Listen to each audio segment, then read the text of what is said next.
আসসালামু আলাইকুম ভিউয়ার্স, কারহেড বিটি থেকে আমি ফরহাদ রেজা আপনাদের জন্য নতুন আরেকটি ভিডিও নিয়ে হাজির হলাম। তো এটা একটা নিশান এক্সটেল হাইব্রিড গাড়ি। তো এই গাড়িটার প্রবলেম হচ্ছে, কাস্টমার কমপ্লেন ছিল যে গাড়িটা বসা অবস্থায় সুর শব্দ করতো। তো আমরা আসার পর দেখতে পাই যে এটার যে ব্রেক বুস্টারের মোটরটা আছে এটা অনবরত ঘুরতেছিল। কারণ হইতেছে এটার যে অ্যাকুমুলেটরটা আছে এটা লিকেজ হয়ে গেছে বা সমস্যা হয়ে গেছে, যে কারণে মোটরটা ঠিকমতো পাম্প করতে পারতেছে না, সেই কারণে অনবরত ঘুরতেছিল। তো এটা আজকে আমরা সমাধান করে গাড়ি কমপ্লিট করি ইনশাল্লাহ। গাড়ি কমপ্লিট হয়ে গেছে। এটার মূলত যে কোডটা আসছিল, কোডটা আপনাদের আজকে দেখাই।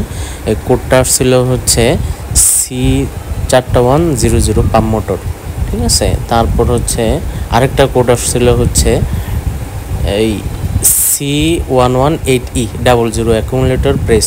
তার মানে এটার অ্যাকুমুলেটর যেটা আছে ওইটাই সমস্যা হয়েছে, যে কারণে আমরা অ্যাকুমুলেটরটা চেঞ্জ করে নতুন করে ইনস্টল করি। আলহামদুলিল্লাহ গাড়ি কমপ্লিট হয়ে গেছে। তো আপনারা যারা নিশান এক্সটেল হাইব্রিড গাড়ি ইউজ করেন, নিশান এক্সটেল গাড়ির যে কোনো সমস্যায় আপনারা চাইলে আমাদের সাথে যোগাযোগ করতে পারেন। আমরা নিশান এক্সটেল হাইব্রিড গাড়ির গিয়ারবক্স থেকে শুরু করে suspension, brake booster, water pump, AC system সহ সকল সমস্যার সমাধান করে থাকি। আসসালামু আলাইকুম।